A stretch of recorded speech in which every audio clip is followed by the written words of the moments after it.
Hi everyone, we're here with another new elevator for the second Microprocessor assignment. So in this version of the elevator, now we have two elevators where the elevator can only take users from floor 1 and floor 5. So if the user press going down, that means the user is at floor 5. He wants to go down to any other floors.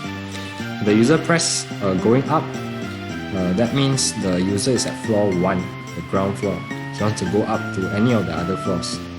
So that means the user's current floor, the floor where the user is at, is dependent on the direction button. For the first scenario, we will later modify it during the discussion. So let's run the simulation.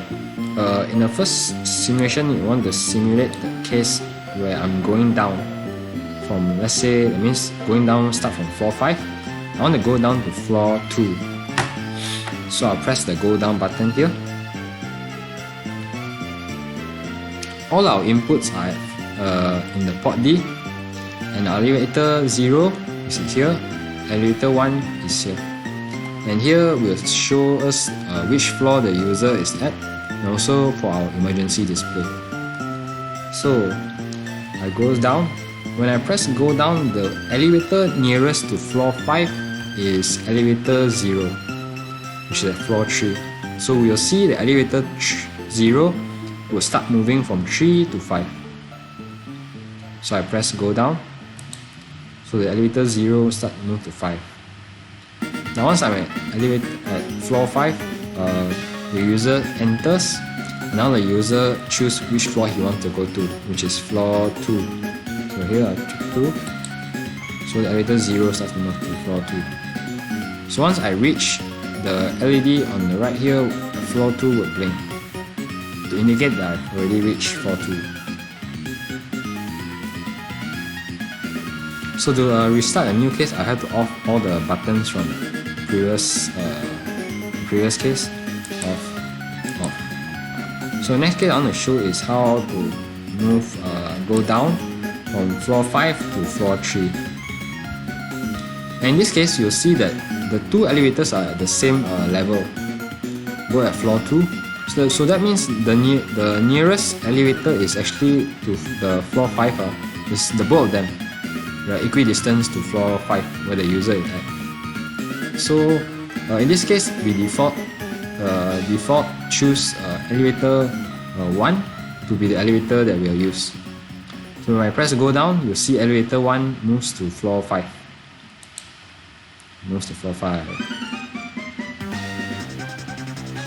So once you reach floor 5, the user enters and now he selects the floor that he wants to go to, which is floor 3. So I select floor 3 here, and we move to floor 3. When you reach floor 3, floor 3 will blink. So the next case I want to show is from going up from floor 1 to floor 4. And in this case, I'll off all the buttons I use. Now, let's say I'm going to go to from floor 1 to floor 4. So I'll go up. So when I press up, the floor nearest to floor 1 is elevator 0. So in this case, you'll see this elevator goes to floor 1.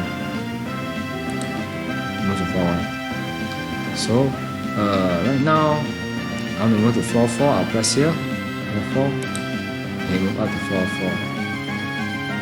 And I reach floor 4. That's the case. Now I want to show how the emergency button works for the first scenario. And in this case, my emergency button is at the interrupt 0, which is at PD2.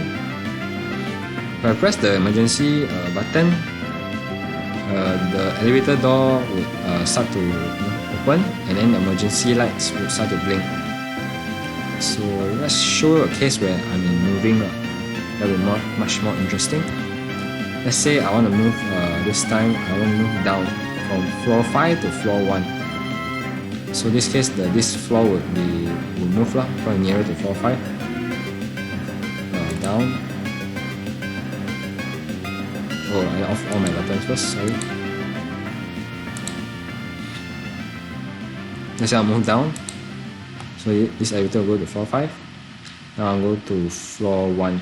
So I'll press my emergency button while it's moving from floor 5 to floor 1.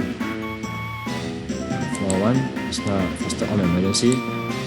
Okay, when I press my emergency, what you'll see is that the elevator door open and the emergency light start blinking. What you also notice is that I pressed when it was moving from floor 4 to 3, and before he moved, I faster pressed emergency. You notice that because it was at 3, he just stopped right there at 3.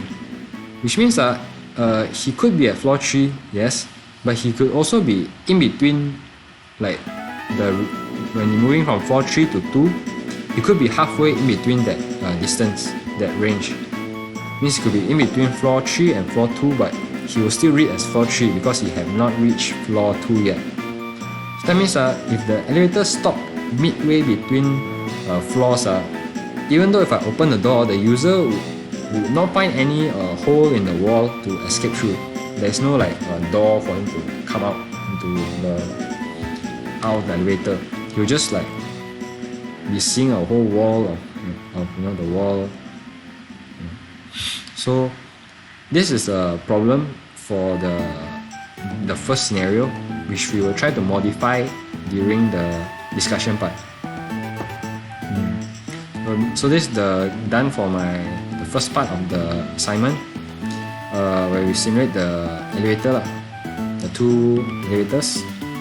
And notice that the emergency button is still blinking. It will only turn off when I off the emergency button.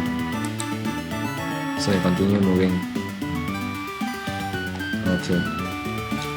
So I'll try to simulate now I'll move to the discussion part. I'll simulate the thing I made. Stop.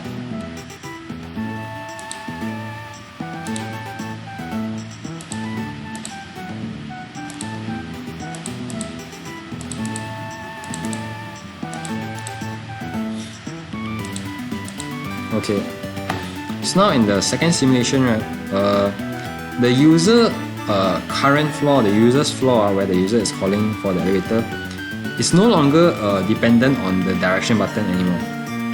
So what we did is that we tried to use a random integer number generator to give us a random integer between 1 to 5, which is our floor numbers. And by doing this case, we don't need to, because if you want to make direction buttons for each floor, we do not have enough pins on the board. So that's why we try to use a random integer generator. So in the first case, the user is at floor 5. So our random integer right now is at floor 5. Let's say I want to move from floor 5 to floor, let's say I move down to floor, so this elevator is closer to floor 5, I move up, and then I'll move to floor, let's say floor 4, floor 3, wait, floor 4, so I move to floor 4, reach floor 4. So wait for our next case. Once the LEDs stop blinking and I off all the buttons, he will give me the next user's floor. Off all the buttons first. Wait for it to finish blinking. So my new user right now is at floor 1. So let's say I move him up to floor, this elevator is closer to floor 1, I move down. Let's say I move to floor 3, I move to floor 5.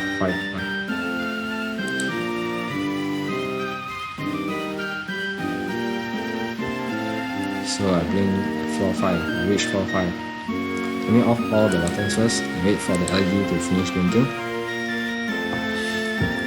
After the LED finish blinking, I'll get a new random integer.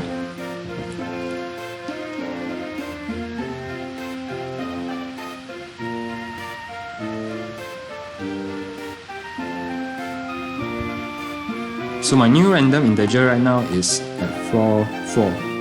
This is my user is at floor 4. So let's say I move down to floor 2.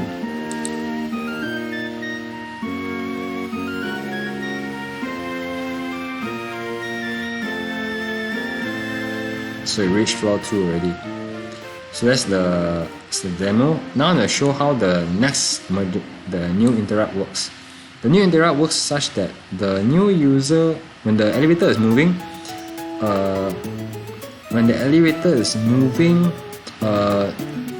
if the emergency button is pressed, the elevator would not stop just like that. He would make sure that he moves to one floor and reach that floor, then only he'll stop and you open the door.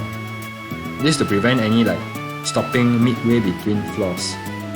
So I'll try to show that through, let's say I'll use elevator 0. I'll off all the buttons first. Get my new user. The new user right now is at floor 1. So that's a good thing. I should make him go up to floor 5. Okay. So in this case, you'll see elevator 0 go to floor 1 because he's nearest the floor 1. So move up. Okay, move floor 1. Now I'll go to floor 5. So midway through, I'll press the emergency button. Okay. Floor 1. Okay, still press the emergency button. Stop. So as you can see, the user was at floor 2 and he could have been still at floor 2, but because I pressed the emergency button, he straight go to floor 3, then only the door opens. This to make sure that the user goes to a floor first, then only you stop the elevator and open all the doors. I'll show that again, maybe it happened too fast. Emergency off. Off emergency. So now he's moving to floor 4. Immediately he will stop at floor 5. Even though the floor 4, he reached floor 4, he could be midway or be at floor 4, but we wouldn't take the risk. The elevator was straight moving up one floor. And when make sure he reached that floor and the door only opens. Okay, so I'll show you again. So the interrupt off. So reach floor 5, then the floor 5 doing. So I'll show another time to make sure you can see it.